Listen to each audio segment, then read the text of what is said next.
You are listening to The Pilgrim on the 405 with Will Christ. Join him as he and his guests discover how businesses thrive in California. Well, welcome to The Pilgrim on the 405 on this wonderful day here in Southern California.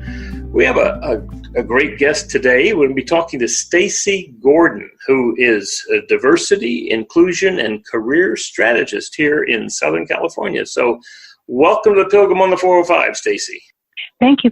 I appreciate being invited to chat with you today. Well, good. So, when you talk about being a diversity, inclusion, and career strategist, tell me what that means. So, what that means is for our company, I started a company called Rework, and I started off actually as a recruiter, and found myself working with a lot of companies that were struggling to hire. And over time, what I found is that I was having to work extremely hard to get women and to get professionals of color hired. Black men, Black women, Asian women, people with an accent. It was just, if you weren't the, exact norm, it was harder to get them a job. Mm-hmm. And I thought, well, why is that happening? It's kind of naive. And so I transitioned because I thought, well, maybe it's the people, they're not ready, right? So I started coaching and doing a lot of coaching, one-on-one career coaching with candidates. And I realized, well, it's not just them, right? It's both. It's both and. So it was the companies needed training and the candidates themselves needed professional development. So we operate in the space of the intersection really between workforce and the workplace, and where those two things overlap. And we realize that companies need to do the diversity and inclusion training, but we also need to do those career strategies and development. And companies actually need to do it because many times they'll say, well, why would we develop our employees so that they can leave? And I'm like, well, if you develop them and they stay, if you don't develop them and they stay, what have you got? A bunch of stagnant workers. Right. What's the price of not training them? Yes, indeed. I have heard that conversation many times. So when you work with people, you help them find people, or are you taking down the barriers to their thinking in terms of looking for people? Yes, so we are taking down the barriers. We used to help them find. We don't really do as much of that anymore. We do more focusing on on helping people really just rethink the way that they're doing business. We talk about kind of stopping and thinking about why we're doing what we're doing. Why did we pick up that particular resume? Why are we speaking to this particular person? Why have we asked this guy instead of this woman, to lead the project? Have we thought about that? Or are we just going on gut feel and instinct? Are we just going on the person who happens to be closest to us? Mm-hmm. It's like, do we have standard processes that we're putting in place that can be replicated and used across the organization? Well, that's interesting. Now, you will train people to hire better. Is that right? Train companies? Yes. Have you ever thought about what Goodwill does? Goodwill in terms of the organization? Yes. They are helping people who are normally sort of at the lower socioeconomic, what am I trying to say here? And a lot of times they're people who have been, homeless. They have been recently incarcerated. And I think it's really important to get that talent back to work. And in fact, there's a whole movement right now. If you look at SHRM, I think it's like hashtag getting talent back to work. Mm-hmm. And I'm like, that's great that you want to make a hashtag out of it, but these are people's lives. And we need to help them, get employed, right? It's really important that we do this. So, I think that looking at that as a source of talent, they really have been an overlooked source. And especially in this day and age where you have companies saying, I can't find talent, but you have so many people saying, I can't find work. Right. And so It's like, don't let the unemployment numbers fool you, because yes, it's low. It's 3.8% or whatever it is right now.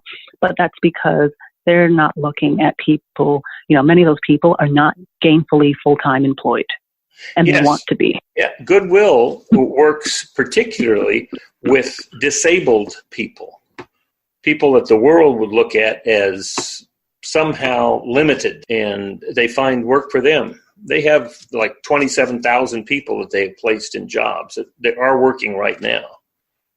And their biggest issue is not finding people to help, but in finding employers who are willing to, or who can see the value that these people can bring to them.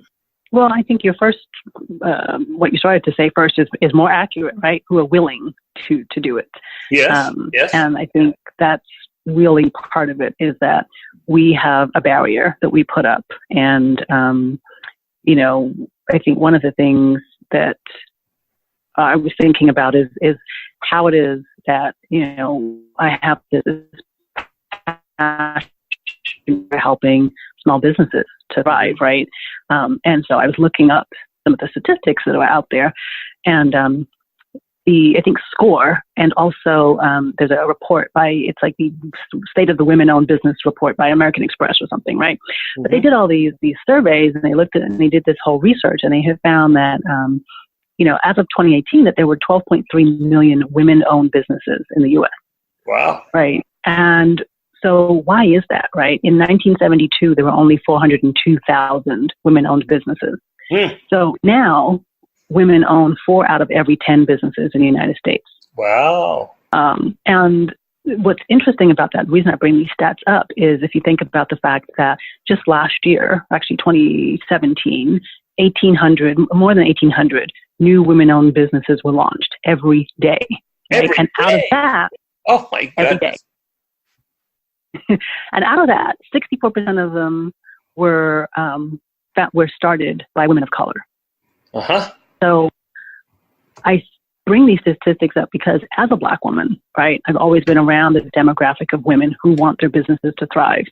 And I used to work I've had a very varied background. I worked in real estate. I also worked in financial services.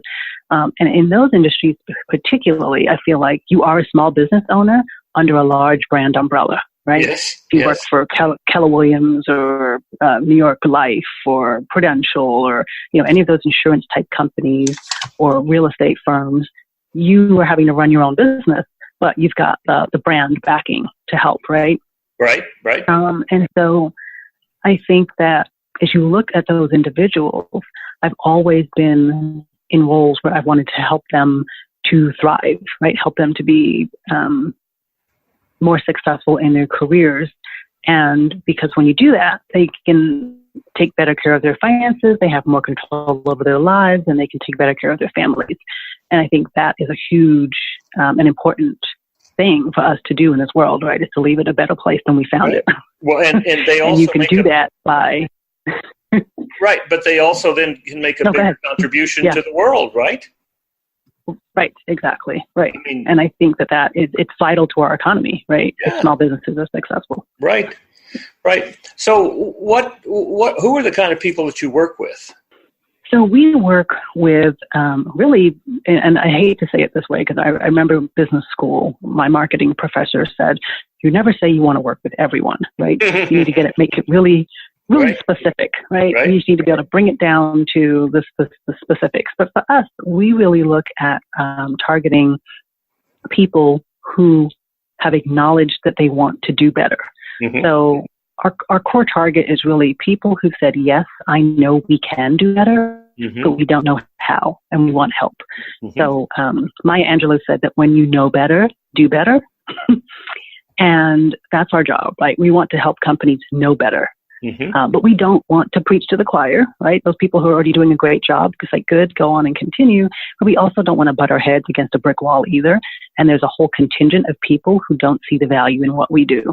Mm. And if you don't see the value, I don't have time to help you figure that out. You need to go to somebody else for that. Well, you must have some core values that you work with, right? We do. For us, it's about transparency and trust. Mm-hmm. Those are the two, because if you're transparent with the people that you work with, then you can build trust. And when people trust you, they will follow you anywhere, and they will do, that they'll get, they'll be part of that mission. They'll want to help, right? Mm-hmm. And so, and when you're transparent and you can be clear about what your goals are, those people that want to participate can, and those that don't want to can say goodbye, right? Mm-hmm. And go someplace else. Well, So what would you say? That's really important. How would you put your purpose or your cause or your passion? What would you say that really lights your fire in terms of working with these companies? So our company vision, and this is actually new because it's taken me a really long time to come up with this, right? But our company vision is to make all the difference in the world. And while that sounds like some lofty social justice goal, it really means that we understand how important work is in our current global society. And so if you can help even one person to get a job, or you can help one person to advance in their job, you end up helping a whole community. Mm-hmm. And so by making that difference, by helping companies to hire better, hire more people, to be more open in the people that they will hire, then you're helping them to make such a difference. Mm-hmm. And in fact, I look at, I'm a big stats person. I look at the UN, right, has done the research to show that women's economic empowerment boosts productivity, right? And so increasing female employment rates boosts the GDP mm-hmm. by over trillions of dollars, right? So, but conversely, it's estimated that gender gaps cost our economy 15% of GDP. So when we are saying we're not going to hire specific types of people or whatever person, right, fill in the blank, you are stopping that person from contributing to society. You're stopping that person from contributing to their household. You're stopping that person from being a contributing member to society, and then they thereby a drain on our community, whereby they would much rather be out there working, contributing, helping to empower their families so that they can do the same. So would you say that your purpose is to help companies hire better? It's definitely part of it, right? It's help them to hire better, and it's a big part of it, because hiring is where you can have the biggest impact on a company culture. Because every time somebody leaves or is hired from a company, your culture changes just a little bit. And when you're hiring, that's a place where you really can make a huge impact. Mm-hmm. So, and now you said that you work with everybody, but who are your ideal clients? So our ideal clients are the small businesses, the small nonprofits that want to start from the beginning and do this right. Mm-hmm. It's so much easier to start from the beginning and build it better than to have to retroactively try to change a culture. It's like trying to turn a huge ship, right? Mm-hmm. It just takes forever. And so working with smaller, more nimble companies is really rewarding, because they don't have as much red tape. You don't have as many people to have to go through. And you have a cohesive group usually that have said, yes, you know what, we are interested in making this change, and we see the importance of it. We see the economic viability of it. And we actually want to do this. Do you think out 25 years, do you have a vision for where you want to be 25 years from now with this company? Well, interestingly enough, I would say for me, my vision would be that change has happened, right, within the world. There's all these hashtags out there, or it's like women on boards, I'm just making up years now, but like by 2047, we need to have, X number of women. And so I think for us, we would want to see that those things have happened. We would actually want to see change, because I feel like otherwise we're living the definition of insanity, right? Where we keep doing the same thing over and over again and expecting different outcomes. Mm-hmm. So we want to work with people that want to see different outcomes. And doing business in California is difficult because of I think you mentioned regulatory and fiscal constraints, right? And so in the next 5 years, things that businesses need to prepare for, I was thinking about that and I thought, wow, if we don't change the way that we're doing business in California, most small businesses aren't going to be around in 5 years, right? Because the biggest hurdle for us right now is the independent contractor issue. My business thrives on independent contractors. If I can't appropriately work with independent contractors, my business dies. And that's the same for many, many companies. And so with this, new rule, the Dynamics case that came out that changed the way that we look at independent contractors and makes them employees, that's a huge burden for small business owners. Tell me about that rule. Recently, I guess within the last year or so, there's a ruling that came out about the way that, the independent contractor test. So for those of us that work a lot with independent contractors and we say, oh, well, they're working out of their house, they're doing their own thing, we classify a lot of people as independent contractors. Mm-hmm. But that rule has changed the way that we do that. And there are a lot of people who, in my opinion, probably should be considered independent contractors, but will no longer be considered independent contractors. And should someone sue, they could actually retroactively be considered an employee and be provided, all of the benefits and wages and things that they probably would have been entitled to were they classified as an employee. And I get where, California Supreme Court is coming from. They're saying, well, there are all of these large companies out there that are misusing the rules. But it impacts the small business owner really greatly. Well, it seems to me that what the Supreme Court said was that to be classified as an independent contractor, the worker has to be free from the control and direction of the employer, right? Yes. And the worker performs work that's outside the hire's core business. They're not doing the same thing. But but if you look at my business, for example, right? Mm-hmm. I would hire an independent contractor for a project, right? But it might be my core business. I might work with another independent contractor who happens to do the same thing that I do, but I have a large project and I need that person to work with me for, a small amount of time. They're not an employee of mine. They've got their own business. They're doing their own thing, but it's still my core business. So technically under that rule, they would not be considered an independent contractor, and I'd have to hire them as an employee for that short amount of time. Mm-hmm. Mm-hmm. Well, why wouldn't you hire them for that short period of time? Because they are doing their own work with other clients.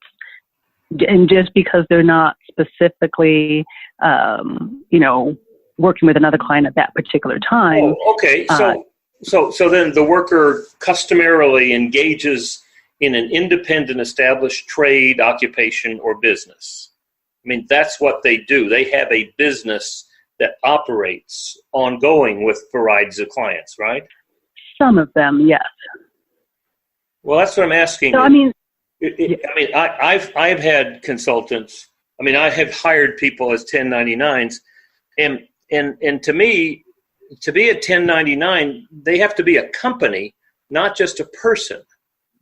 Right. I think I missed a little bit of what you said, but I think I got the gist. And I think that just looking at I know that my attorney, we had a long conversation about who within my realm. For example, I had a virtual assistant. Mm-hmm. My virtual assistant, because she worked here in California, even though she was virtual, I didn't see her very often at all. We probably met 2 or 3 times a year. Under that rule, she would have been considered an employee, even though she had other clients. Really? Yes. She would have a company, right? She wouldn't just be working for you. Right. Well, if she had a company, you don't hire people who have their own companies.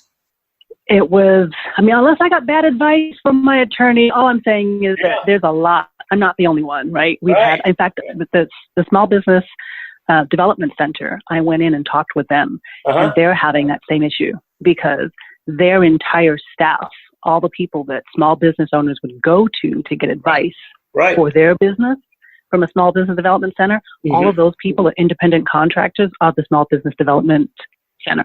Yeah. And all of those people are now considered employees. Yeah. Well, I mean, I think that's an important conversation to have. I mean, that's in part what's going on with the gig economy, with Lyft and Uber and others like that, right? Right. It's obvious that the big bucks are going to Uber with their IPO, but the drivers are considered independent contractors. Right. Well, and if you look at them as well, they're not even counted when as part of. They're not counted as independent contractors by the Bureau of Labor Statistics if they have another full-time job. So if I'm a full-time employee and I have a job somewhere and then I happen to do Uber or Lyft on the side, I'm not counted as an independent contractor in the Bureau of Labor Statistics data. Mm-hmm. So that completely skews the picture of our economy and who's doing what. Right. Yeah, that's an interesting thing. I mean, I think that's part of what a business is about, is creating jobs for people. Right. And, well, it's going to be interesting because I suppose if you have an employee, then you have to pay him at least minimum wage, right? Right. But if you had an independent contractor, you wouldn't. Right. I mean, well, you would have some negotiated rate that you've agreed on, and Right. Yeah. So, and it's not even the wage so much. It's all the taxes. It's all of the payroll deductions that you have to take care of. Right. And then depending upon how many hours, there might be benefits. I mean, there's a bunch of different things that. Yeah. Well, I mean, that's part of the struggle that we have is helping businesses to perform in a way that it creates a living wage for people and does provide them with benefits. And I can appreciate why people would want to avoid that. At the same time, at some point, it seems to me that's part of, I would think that's part of what we want when we look for jobs for people is jobs that are going to be help them to sustain a good quality lifestyle. Right. But I think, and that's I think the difference is, are you doing a job or are you actually an independent contractor? And I do think that the rules that have been established don't necessarily answer that question appropriately. Mm-hmm. Good. So what are you finding with the business that you're working with as those kinds of things change? How are they dealing with that? They're struggling. They are having to hire employees and have them do more with less. So now those employees are overly burdened. Whereas before you might have been able to say, let's bring in an independent contractor to relieve some of the burden because we can afford to bring in somebody, a few hours a week to help here and there. Now companies can't do that. So employees are burdened with that extra work. And now they don't have the ability to do the independent contractor work on the side like they would like to earn some extra money because they're too tired from their day job, which is already paying them, almost nothing. Yeah, it's a real struggle. That is a real struggle. Mm-hmm. Interesting. For sure. Well, what do you think businesses should be doing with this change in the rules? That's a huge economic question because I feel like cost of goods has to go up in order to be able to appropriately afford the people that you need to hire. I'm not an economist by any stretch of the imagination, so I'm a little out of my depth on that, but I do think that we have to reevaluate the demands on people's time because a lot of people are struggling. In fact, I had someone call me the other day about a class that I was offering, and she said to me, I'm waiting for my employer to fire me. She was like, why? She goes, I hate my job, but I need the unemployment. Like, people are tired. Yeah. And everyone's trying to figure out how to game the system to get ahead. Right. And it doesn't help. I mean, I don't want to get into politics, but it doesn't help when you then look at who is in the highest office, who is gaming the system to get ahead. And you think, well, why am I here struggling to pay taxes, to do all of these things when, these guys aren't? So why am I doing it? Yeah. Right. Well, what would you like to tell small business owners? What would you, if you could speak with them, what would you like to tell them? I'd like to tell them to keep doing what's right, regardless of what it looks like, regardless of what is going on around you, because at the end of the day, we are tasked with helping clients to overcome their challenges around diversity and inclusion, and our goal is to help them change mindsets. Mm-hmm. And it's a hard thing to do right now when their minds are stuck on other things like the economy and whether or not they can hire and whether or not they have enough employees to actually get the work done to get the product out. So there's a lot going on. So if they wanted to talk with you about helping them to hire better, what would they do? How would they get in touch with you?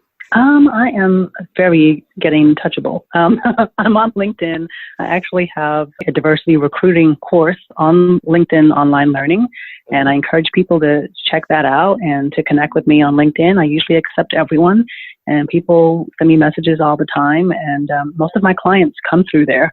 They're always surprised that I respond, but I respond to each and every LinkedIn request, and my website also goes directly to my assistant, and we answer all of those messages as well. Excellent, excellent. Well, it seems to me that small business owners who are looking to improve the quality of their hiring would find you very valuable. Thank you. And they should get on your website. What is your website? So the website is reworkwork.com. And that name came out of frustration because one day I was saying, oh my gosh, we just need to rework everything. We need to rework hiring, recruiting, onboarding, advancement, pay. Mm-hmm. And I thought we just need to rework work. Right. All right. Well, it's been a pleasure talking with you, and it sounds like you're making a significant contribution to small business owners who are looking for ways to hire people better, with more inclusivity and more diversity. Thank you. I appreciate you being invited to participate today. Well, thanks a lot, Stacey. We look forward to seeing you in Orange County sometime when you're down here. Yes, I will actually be down there at UCI June 7th. I'm doing a workshop on diversity and inclusion, so feel free to stop on by. All right. Well, thank you very much. Take care. All right. Thank you. Bye-bye. You've been listening to The Pilgrim on the 405 with Will Christ.